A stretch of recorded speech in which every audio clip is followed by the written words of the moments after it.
Yeah.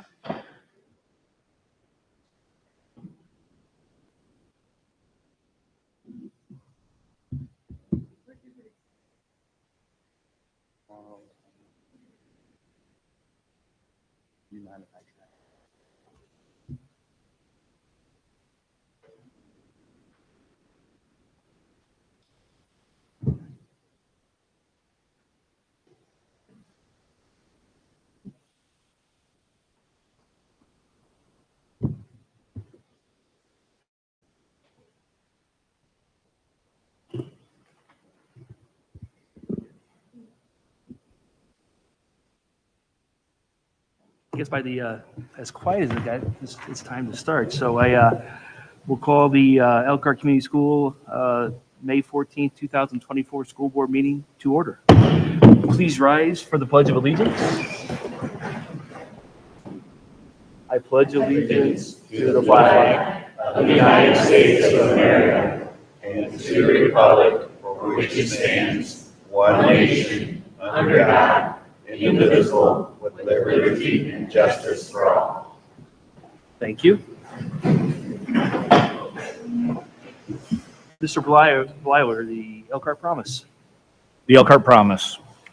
Every student is known by name, challenged and supported by highly and effective staff, and in partnership with the community will graduate career, college ready, and life ready. Thank you.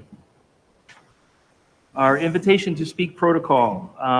All agenda and non-agenda items may be discussed at the beginning of the meeting. It's a little change from the way we've been doing it in the past. We have moved it up to the beginning because if you have come here to speak, we want to hear you and we want to make sure that you are heard. So if you have an interest in speaking, there is this form we'd like you to fill out and return to Dora so we could call you up to speak. When your name is called, please step up to the microphone, announce your name and relationship to the school district. You'll have 3 minutes in duration for each statement. We've allotted a maximum of 30 minutes for all statements. You can only speak once on the topic.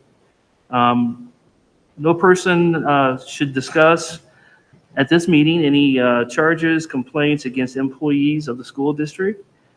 And because of the Family Rights and Privacy Act, the board will not publicly discuss personnel or personal student issues. Okay? Thank you. And we will go right into public comment. You may have not had time to fill out the sheet yet, so if there's anybody who would like to speak on an agenda or non-agenda item, now is the time.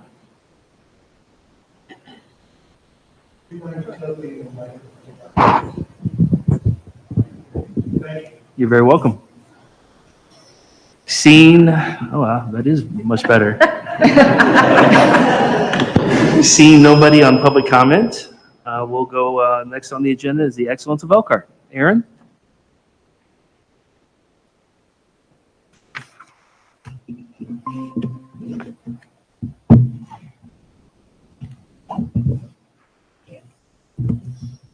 All right.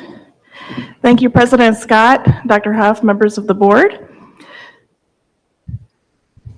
We've got such amazing teachers, and it was a special honor on May 2nd to be able to recognize 23 of our Teachers of the Year, one from each of our buildings, Heidi Miller from Mary Daly Elementary, and Mr. Dave Walker of Pierre Moran Middle School received the district-wide Teacher of the Year award for the primary and secondary levels.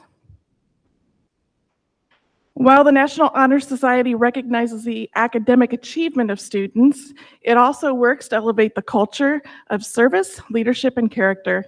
And one of the ways the Elkhart High School National Honor Society students supported their community was by volunteering at Camp Friedenswald. And I hope I said that right.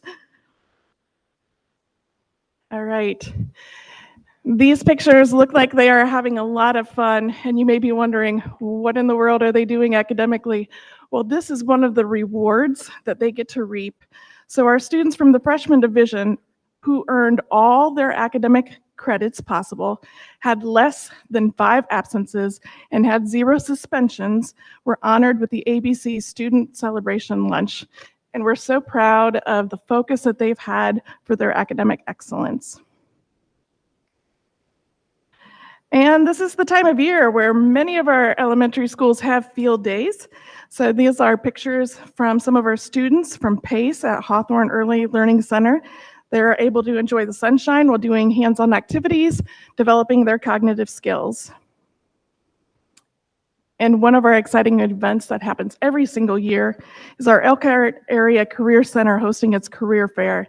And this event had 1,000 students who attended to practice their networking skills and learn about local job opportunities. And we even had 88 community partners in attendance as well. So it was great to see the local business leaders come out and support our students and provide them with employment opportunities.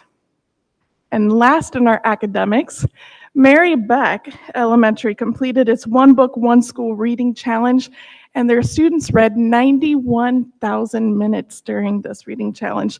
And this is on the heels of the district-wide reading challenge, so they really made a big effort on that. For arts, excuse me, we've had several art fairs going on at the end of the year here. Mary Feeser, Munger, Bristol. Several of them also did them in combination with family activities, and it allowed the parents to not only have fun with their students, but then also see the amazing creativity that was on display as well. And we mentioned this a little bit last time because it happened right at the last board meeting, but our Elkhart High School's wind ensemble went to state. And if you have not gotten a chance to look at their Facebook page, you can watch the send-off that they had with full, complete police escorts as well. And for athletics, our West Side boys track and field team recently traveled to Fort Wayne for competition.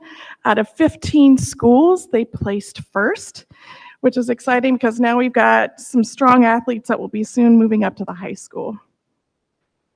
And then for decades, we've offered competitive athletic programs at the elementary level.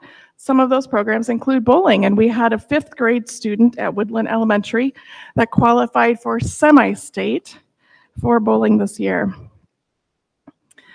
And we have flyers that were sent out for our athletic camps, distributed to all of our Elkhart schools families.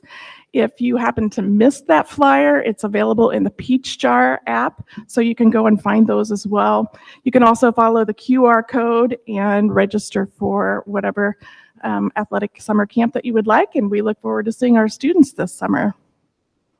And if you're looking for things to do in the coming 2 weeks, there are over 15 spring orchestra, band, choir concerts. So just check out the school, each of the school's calendars for the dates and times. And then tomorrow, the Unified Special Olympics will take place at Elkhart High School. I'm excited to go see that. That'll be my first time to see that one. And on May 23rd, Eastwood Elementary will host its outdoor classroom day. And last but not least, one of our favorite events of the year as it celebrates 12 plus years of academic journey for our students is graduation. That will be held at Notre Dame's Purcell Pavilion, Wednesday, June 5th at 7 p.m. And as always, follow our social media and you can stay up to date on all the exciting things happening at Elkhart. Thank you. Thank you, Erin. That's a lot of great things happening within our district, so thank you for highlighting those. Next on the agenda, we have Moment of Pride. We have 2 moments of pride. The first one is a recognition and celebration of the Elkhart High School Winter Percussion Ensemble achieving a Class A IPA state championship. So we have a video to share their performance. Performing their 2024 program, Indiana Percussion Association is proud to present Elkhart's Percussion Ensemble.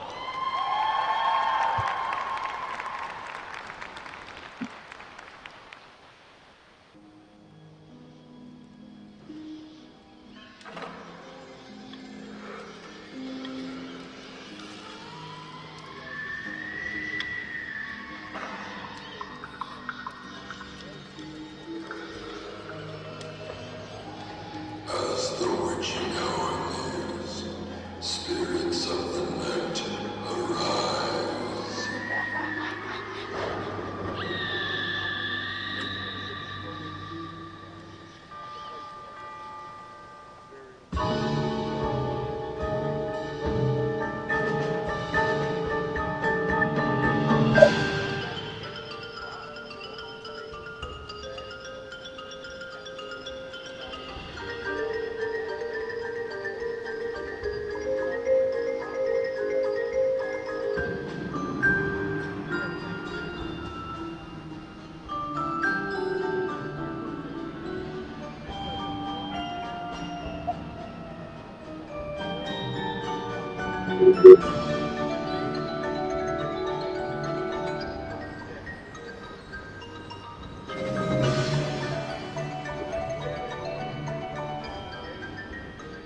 Good evening. My name is Ross Wegesser. I am the director of the Winter Percussion Ensemble.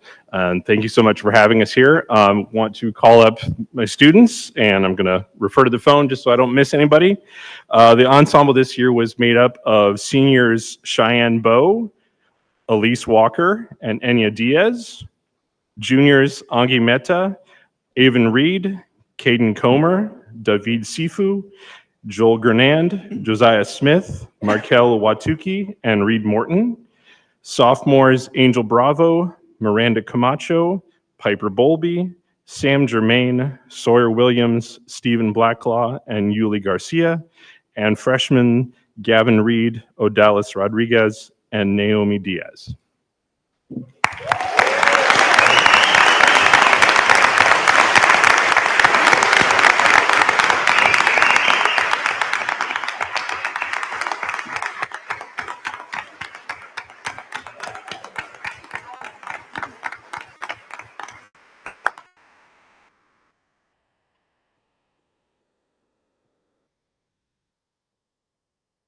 You guys don't look very excited. I did tell you what, why don't you guys come up to the front here so we can get you on the stream live feed, and so everybody can see you, can see your. Come around this way in yeah, front of the so desk. Just come right around here. I would like to hear from some of the students or one of the students. Is there a captain or anybody that wants to share? Nobody?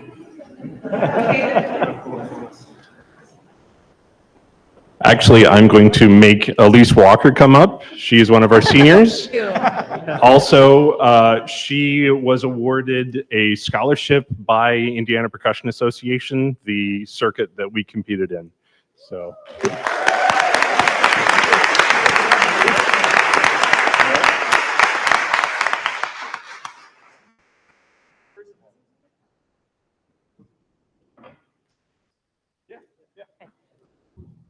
Hello, my name's Elise. I did not realize I would be speaking today, but thank you.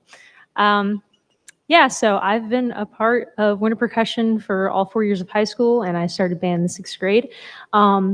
That clip up there was just the first third of our show. We have much more, and we've gone around and we've competed pretty much every single weekend, and we have put in a lot of time and effort. We do a lot of sectionals, and a lot of us, almost, I think all of us are involved in marching band, and so our percussion group especially works very, very hard all throughout the year, all throughout the summer to be the best that we can be. So I'm really proud of everybody, and I'm proud to represent everybody here today.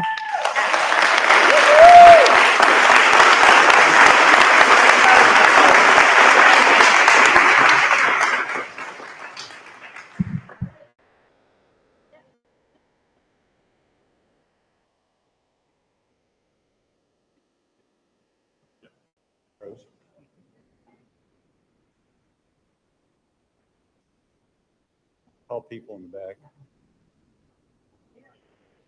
He didn't do anything. He did not. We just.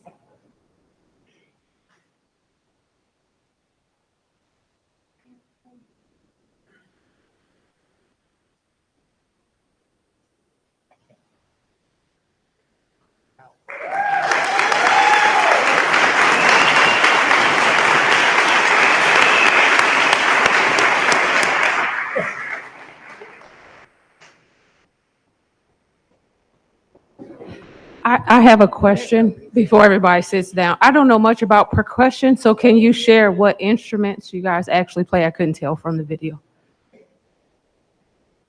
So the ensemble was made up of a whole bunch of instruments. For winter percussion, there is what we do, which is concert percussion, and then there's also marching, which is basically like the drum line and the front ensemble from the marching band, but on a basketball court. So the majority of the instruments you saw were marimbas and vibes, synthesizers. We had drum set, timpani, the full spectrum of percussion, just not the marching instruments that you would see during marching band. Thank you. Yeah. What's the average years that they've had involved with the percussion instruments? So majority of the students started in 6th grade. That's when band program starts here in Elkhart schools. Now a few because of just starting later, but majority did start in 6th grade. Yeah. Great. Thank you. Yeah. Thank you so Great much. job. I'm so proud of you. It was Thank you. great. Yeah, yeah. Good job, you guys. You killed it. It was awesome. It's been a fun ride to watch you guys do all of this. So congratulations. And it's such a big group coming back. So we're losing some seniors, but not a ton. So you guys just need to travel to the elementary schools and talk to the 6th grade kids, get them all jazzed up about it, and let's grow this. Yeah. Good job. With a trophy that nice, I think it ought to be like the Stanley Cup. We should pass it around the room and everybody gets to touch it. And then, we could turn it over and put some beverages in it and then take a drink. No, We have a good time. we cannot do that. I didn't say that, by the way. Water. Vitamin C, Gatorade, that's what I was thinking. I don't know where you guys' minds are going. But anyhow, All right. All right. Again, great job, guys. Thank you so much. thank you very much. All right. We now have our second moment of pride. We've got Principal Kelly Carmichael's presentation on Cleveland Elementary School.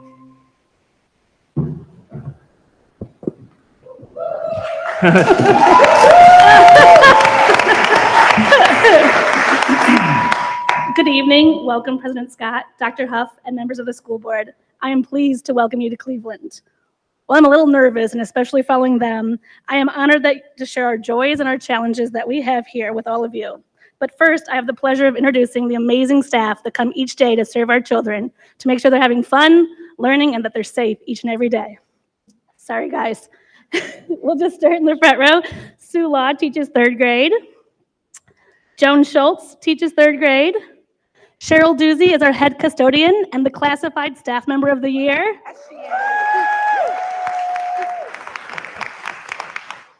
Catherine Hocker, our school nurse. Tammy Smittendorf, 5th grade. Erica Madison, 5th grade. Mason Neal, 4th grade. Robin Todorovich, music teacher. Jeff Comans, assistant principal. Dina Smith, 2nd grade. Tom Jones, 6th grade. Jamie Anarelli, 6th grade. Karen Beck, 1st grade. Pam Ritzler, intense interventions. Kelly Voris, intense interventions. Lisa Baker, 1st grade. And the Cleveland Teacher of the Year, Ashley Zarnecki, 1st grade.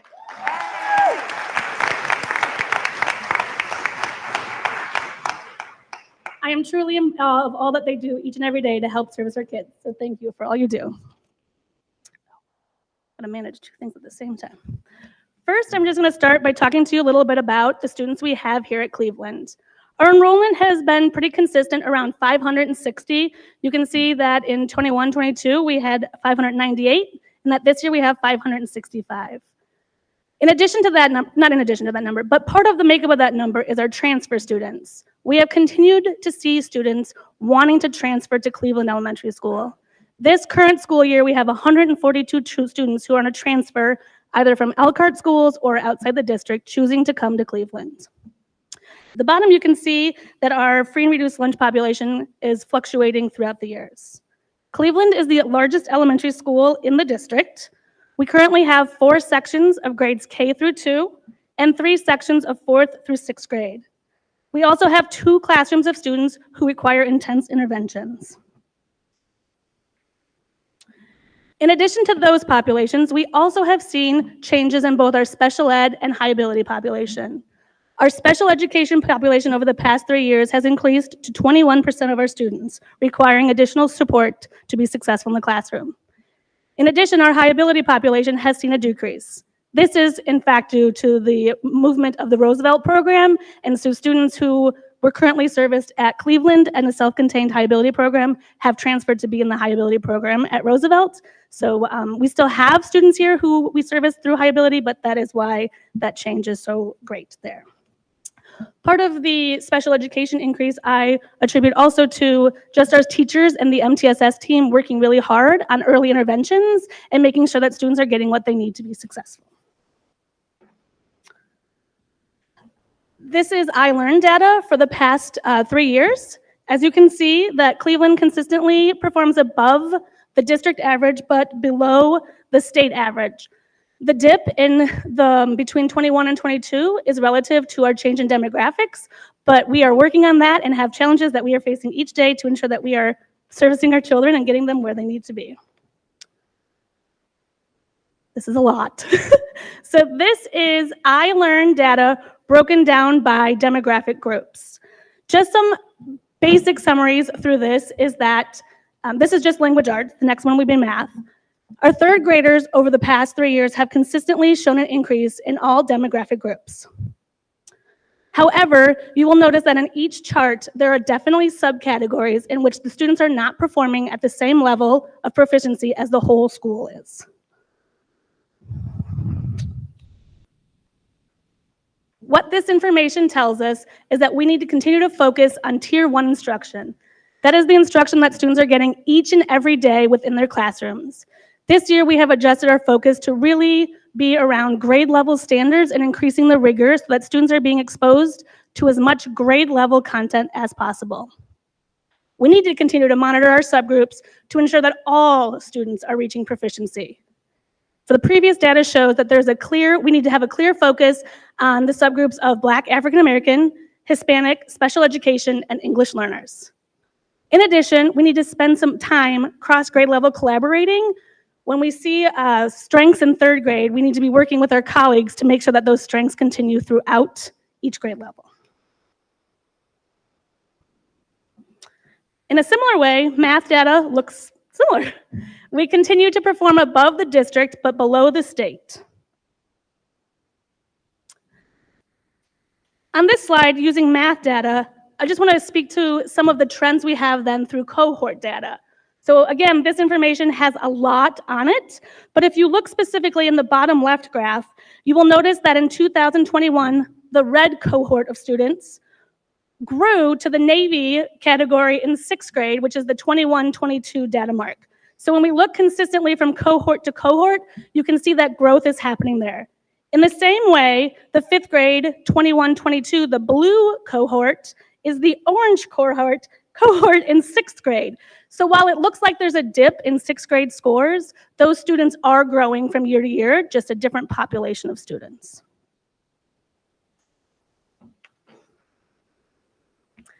Again, in the same way that we need to work on reading, these are the same things that we're working on with math. Something that's significant about math is for the past 3 or 4 years, we have spent a lot of our collaboration time solely focusing on English language arts, and that has caused some of the deficits in math. And so that is our focus for next year, is to really combine both and look at both when we're having collaboration. What all this data tells us is that we've got more work to do.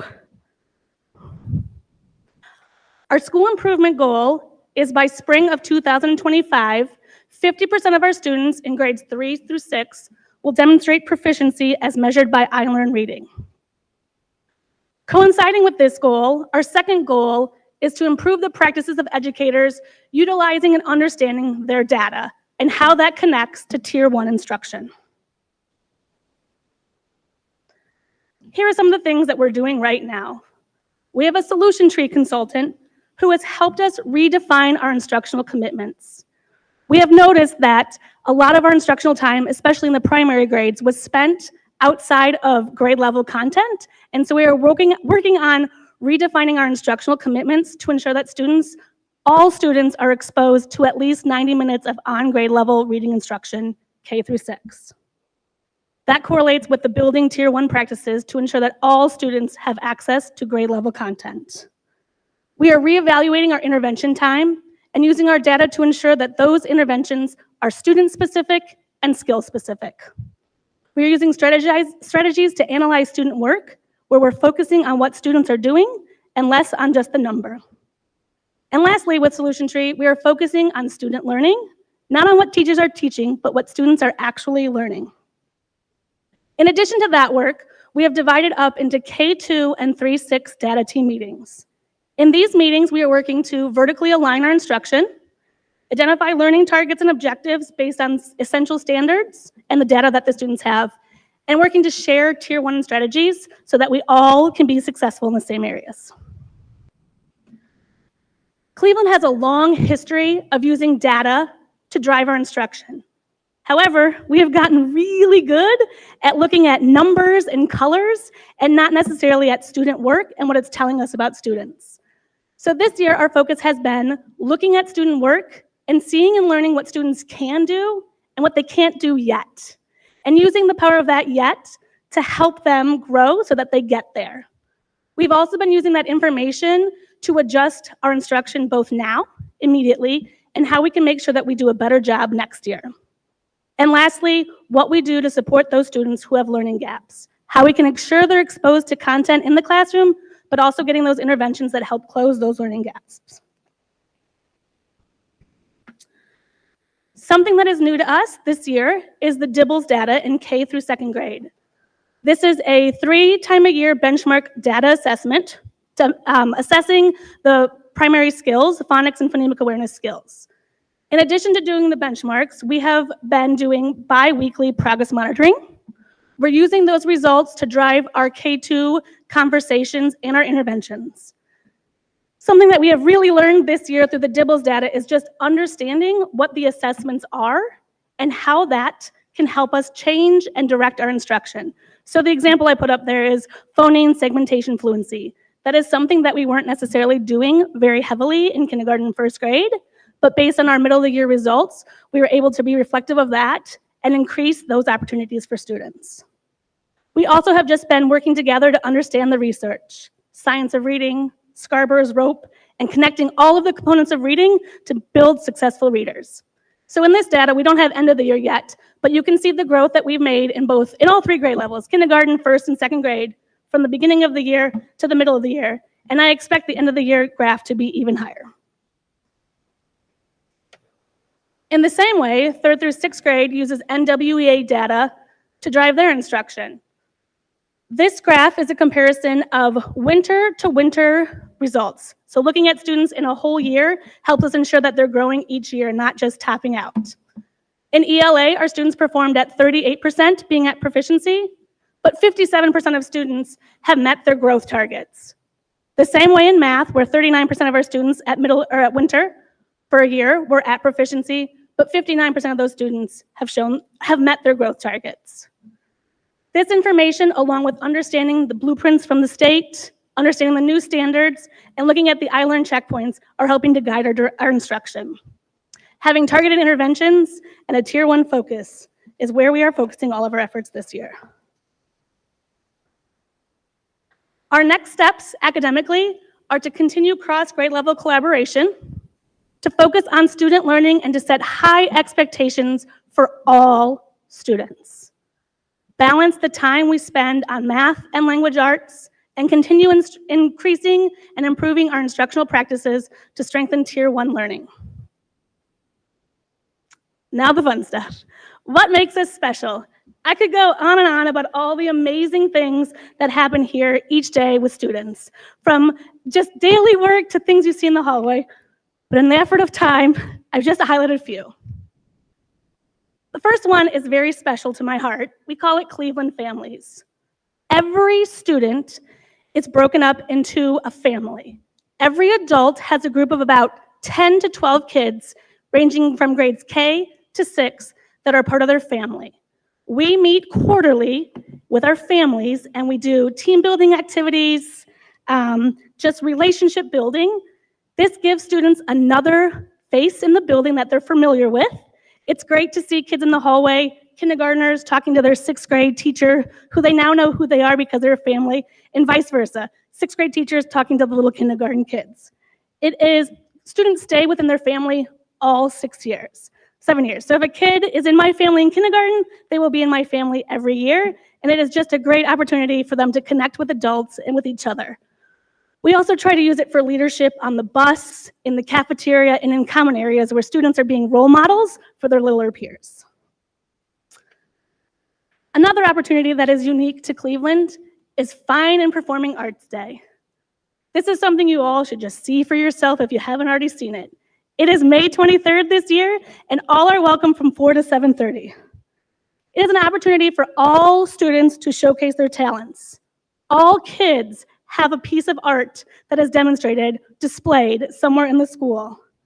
We have music and art clubs, kids play recorders, singing. It's a great opportunity for kids to display their talents at that experience. Throughout the school day, there's different opportunities for them as well to just participate in fine and performing arts. This year, thanks to many of you, Cleveland is one of the 6 schools that was part of the Innovative Learning Program. Our 5th grade students for the past 6 Mondays have gone and spent the day at 5-Star, just experiencing it. While you might wonder what we do out of school for 6 days, I truly believe the trade-off has been phenomenal for these students. When we were kids, everyone wanted to be an athlete. Now every kid wants to be a coder or a YouTuber, and getting out in the wild and seeing these things and experiencing different opportunities has really opened some of their eyes to different options that might be available. They rode boats, they fished, they mucked stalls, they had leadership opportunities, archery, just really great experiences for them to look at potential careers. In addition, these are experiences that many of these students have never had before. So the background knowledge and things that they can apply that they now have experienced themselves into what they're reading and learning at school will definitely serve them in the future. 5-Star also teaches leadership, teamwork, and just working together. It has been a great experience, and we've had great weather the last 6 Mondays too. We also have a partnership with Junior Achievement. We have Junior Achievement comes into classrooms. They work with teachers, with mentors, and we also send students, 5th and 6th grade students, to BizTown. In fact, 5th grade was there today. These are just great opportunities for students to develop work readiness, financial literacy, and entrepreneurship. Additional hands-on opportunities for kids to just experience life. Lastly, we have a news team. Mrs. Todorovich, our music teacher, runs the news team with students. They use the green screen, they talk about broadcasting, they do it all. It runs every day through a YouTube channel where they do sports and the weather and lunch. And so when I wanted to present that today, instead of me talking to them about it, they actually wanted to make a video. So I leave you with the news team's video from Cleveland. What I love most about Cleveland is that it's a school that I went when I was an elementary student, and I get to teach here now. My favorite thing about Cleveland is the culture and the community that we have here. Mostly favorite thing about Cleveland is math. What I love about Cleveland is science. My favorite thing about Cleveland is being the editor of news team and learning how to do green screens and stuff like that.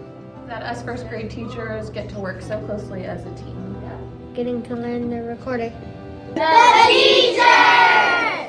The students, by far.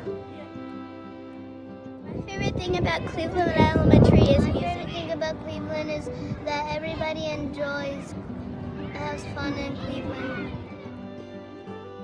About Cleveland are the kids and the staff, very friendly and The mirror wall. My favorite thing about Cleveland is art. My favorite thing about Cleveland is Fine and Performing Arts Day. I love the activities. There's art everywhere. It's beautiful in our school. All my friends. The community feel of the school. It's music and art clubs. That we're like a family. Super friendly that you can Sports, basketball, football, and track. Is seeing my beloved, beautiful, amazing students every day. All the teachers. Like doing ABCD. My teacher. That we make learning fun. The thing I love most about Cleveland is everything.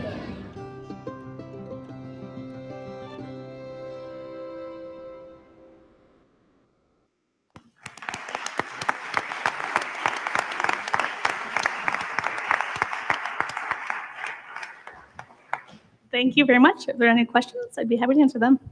Kelly, I've got a couple questions. Back when you were talking about dibbles, and I know there's a lot going on as far as with science of reading and phonics and phonemic awareness, and you mentioned that, and I guess I was a little confused or just need a better understanding of your graph. So that's showing where the kids are now. So like, what is, are we on target? Are they on target? Where should they be? And are they falling in that range? How many are falling in that range? Or kind of where are we? So we kind of know what work we have yet to do to make sure that they're getting on grade level and staying on grade level. Yes, so the two bars are just the beginning of the year and the middle of the year. So we do not yet have the compiled end of year. Those scores are the composite scores. So it ties in all of the skills into one overall category. So what we have been doing is looking at each individual category or subtest, which differs from grade level. So in kindergarten, things like letter naming fluency, phoneme segmentation, all the way up to second grade where we're working on fluency and whole words read. I do not have an answer for what the comparative data is for that. My goal here at Cleveland is that every kid is making 100% so that we're sending each of them on to the next grade level prepared to do what they need to do there. But I haven't seen any district comparison at this point, nor do I know what the national comparisons are. Okay, but you don't know as far as within your own school where the kids are. I mean, as far as are they on track? Are some at a risk from where they're testing now? Are they at a risk? They're going to need more intervention help, more support. So is this test not showing you that? I'm not sure what a dibble exactly is. So dynamic, yeah. So that benchmark data is different than the progress monitoring data. So within each subtest, we do a bi-weekly test. So yes, we do know how our students are doing. It is not a random at the end of the year, like hope and pray that our kids will get there. Right. We have a pretty solid understanding of which students will get there based on those 2-week progress monitoring checks. Okay. So yes, we have kids who are still at risk of not making that grade level expectation by the end of this year. But in the same time, we have been able to track kids and really hone on specific skills that we wouldn't have previously been able to identify as deficits through the progress monitoring option. Thank you. Does that answer? I always come in like clutch with happiness, but first of all, like the Cleveland family, the K through 6, with you guys following that through, that is something that is wonderful and should be mirrored throughout the school district, because it does definitely, it kind of helps explain when I came in to read, like the interaction. You don't see that a lot of times with 6th graders to younger students. And I was able to catch like a little bit of that just being in that brief moment in the building. And I don't go into buildings analyzing how clean they are, but you do keep an amazing building. Amazing building. So kudos to you. But I love that. So then I noticed kindness rock. So is that something that you do just on that art night? Is that something that you guys do out throughout the school? Do you pass those on? Do you hide those? Like, what's a kindness rock? That. Do you see them out front? Is that what you're asking? Yeah, yeah. So Sheila Moravic. Oh, go ahead, Robin. Are you taking over?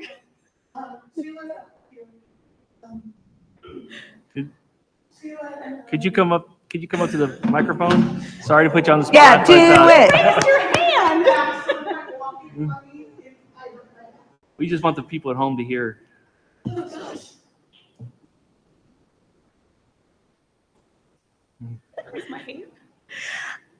We started the Kindness Rocks. The front garden is dedicated to our former secretary, Carol, who was wonderful, and she was always big about spreading kindness. So on Fine Informing Arts Day, which is my little baby project here, we wanted to add something that the community members and the staff and students could add, that students could pick up and take on throughout the year. So I have a drawer of rocks in my room that were painted on Fine Informing Arts Day They are displayed on Fine and Performing Arts Day in the courtyard. And then throughout the year, they're moved up front. Students who need a little bit of kindness can just choose a rock and take it with them. If they paint something on their own, they can add it. And it's just a little special touch that keeps passing on. Awesome. That's really awesome. Thank you for that. And is it typical to do like because I like it, the looking at the NWEA winter to winter, because it kind of shows like what you left them with at the end of the year, they still continued with it throughout the summer, and you're not doing all of this catch up, because it's like, so I like that. Do we do that normally? Like when, or that is how we do it? Sorry guys, I'm never going to claim to be an educator, so no.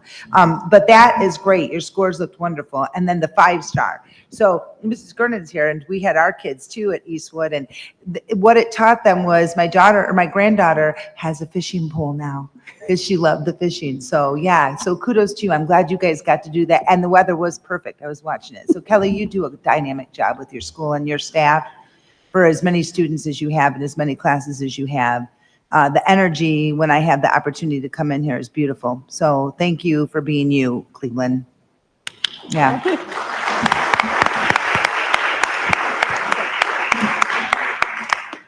I'd like to add a comment, if I may. Sure. First, thank you for your presentation tonight. I think you did a really good job of not just representing your leadership, but for your staff that is here. So shout out to you and your team. There were 2 things that I picked up in your presentation: the connection that you have with the community and utilizing those programs such as Lifeline and Junior Achievement, and how that impact is having with your students. And you kind of alluded to that these are some of the new pathways that are going to be created. So I'm glad that you are exposing our kids to that very early with the help of your staff here. So hats off to you and your team. Actually, you stole a little bit of my thunder when you were talking about NWEA winter to winter growth.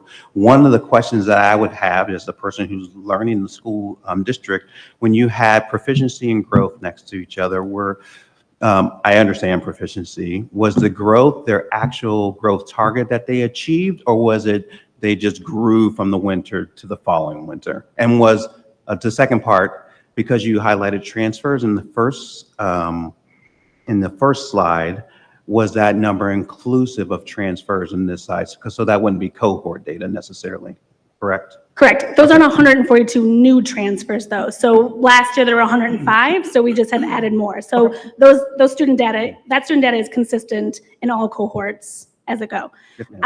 The growth data is the student's RIT score as it compares to the mean average for NWA's terms. So that's how that growth is. So it's not just a student grew 1 point. It's that percentage of students met their RIT They met their middle of the year RIT score. That's what I was saying. Yes. Yes, that's all of it. Thank you very much. Yep, thank you.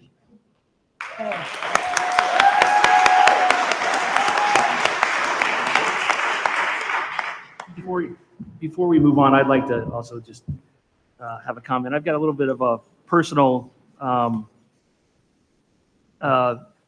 issue with Cleveland, as all 4 of my kids went through Cleveland. And as they were announcing the teachers' names, there was more than one that had one or multiple Scott kids. So I want to thank those teachers for continuing to teach after experiencing Scott children. Thank you so much for staying around, but also, thank you for doing what you do, because a lot of times, people don't realize the foundational aspect of the elementary schools. And I really truly attribute the success my children have had, both in high school and now I have 2 in college, to what they learned here at Cleveland. So foundationally, I want to thank you for that. And a lot of people, as kids get older, we saw an example of it tonight. They move on to get their state championships and they get their trophies. But we heard tonight, when did it start? In 6th grade, right? When people graduate and get scholarships or do well, what high school did you go to? They never say, what elementary school did you go to? Where did the foundation start? So I'm a little biased. My mother was a elementary school teacher for 40 plus years, but I truly understand that the foundation starts in the elementary setting. So thank you so much for what you do and how you impact the children. The data was great. You can see, the improvement and everything. So it's not lost on me that, sometimes when they get to state championships, it's from Elkhart High School, but we all know where it started, right? So thank you, guys.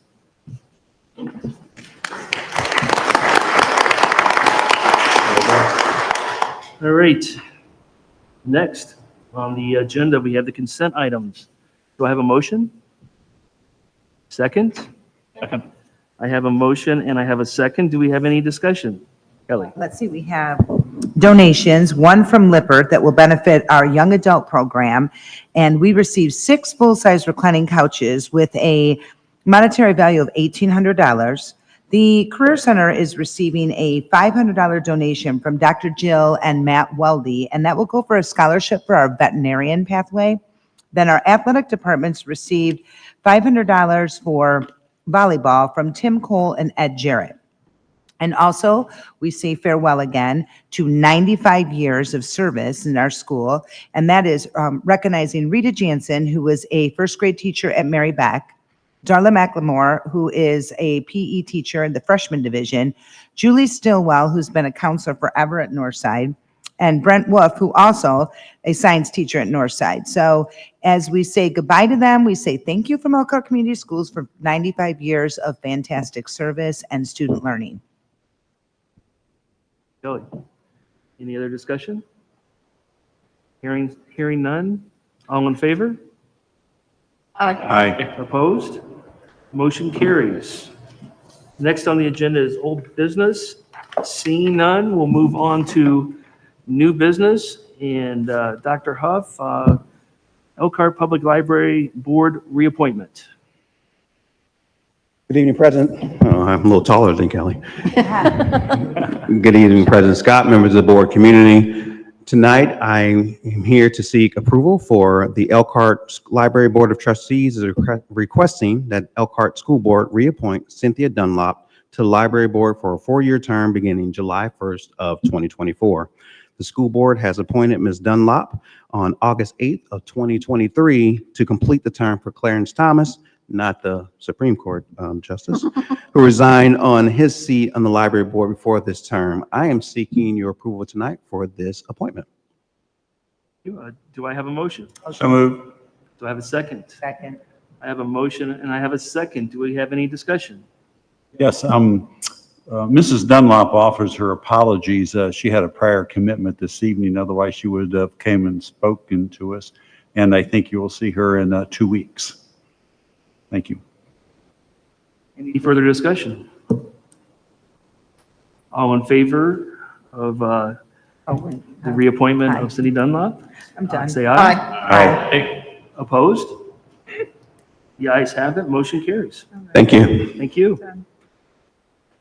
Next on the agenda, under new business, we have Board Policy 3422.12us, Employees in Miscellaneous Positions Compensation Plan. Mr. Thorne. President Scott, members of the board, and Dr. Huff, tonight the administration is seeking approval of a proposed revision to this compensation plan. This position will be responsible for coordinating and administering various different employee benefit programs such as the Family Medical Leave Act, leaves of absences, accommodations, and fitness for duty evaluations. In addition, this position will be responsible for various aspects of employee engagement. The position will allow the Human Resources Department to provide more streamlined, efficient, and meaningful support to employees as it pertains to their benefits. Furthermore, it will enhance the employee experience by identifying a key point of contact for all benefit-related inquiries. The administration is requesting waiver of second reading for this proposed addition to the compensation plan for this employee group this evening.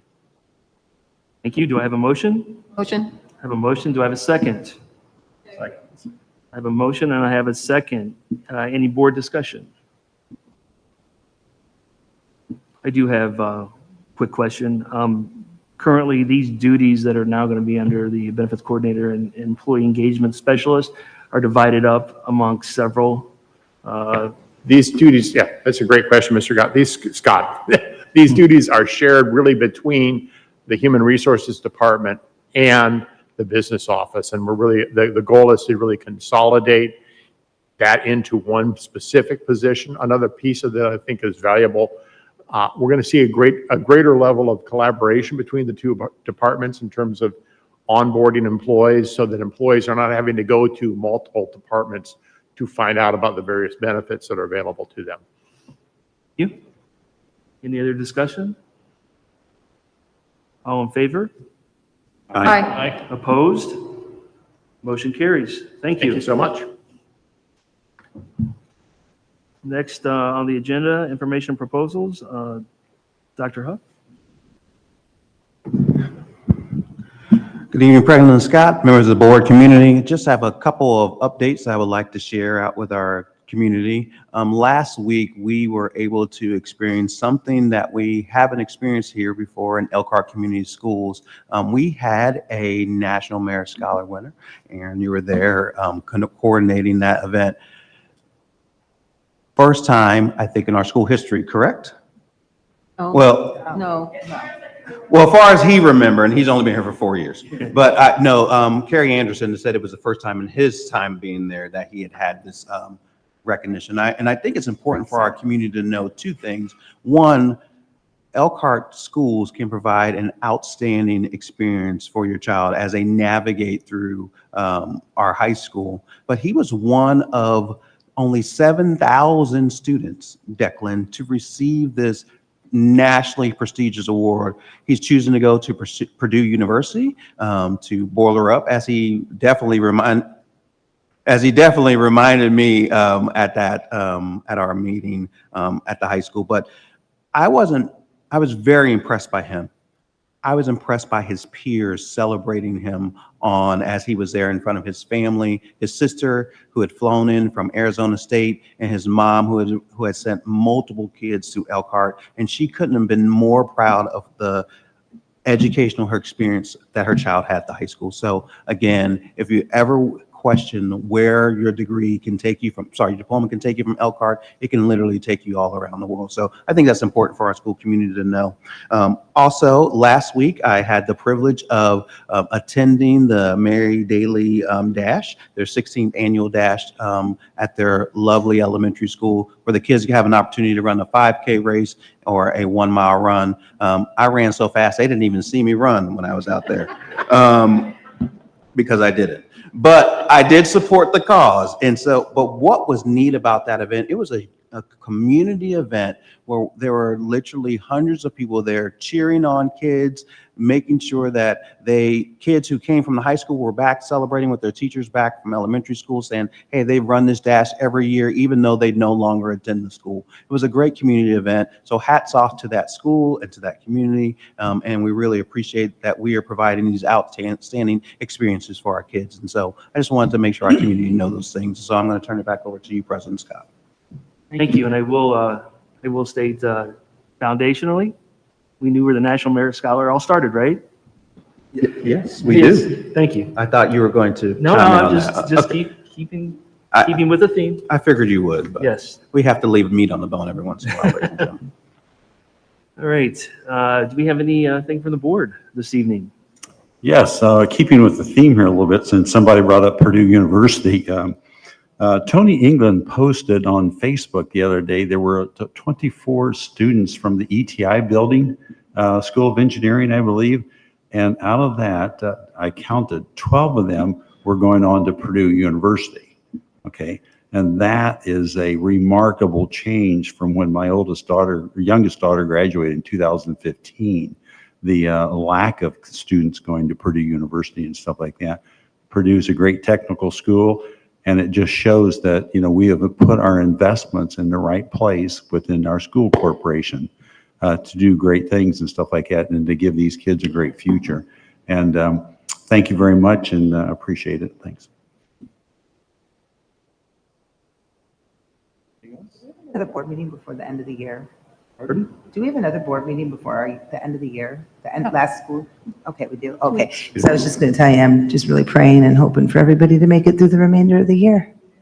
You're almost there. You're almost there. Seniors, hold on. You've almost got this. Just hang tight.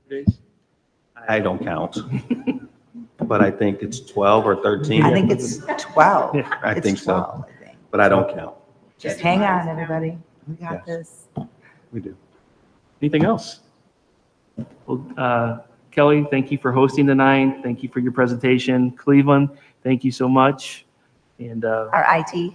IT, as always, taking the Thank show on you. the road is not the easiest of tasks. So thank you for getting here early and staying late to break all this down. Thank you very much. And with that said,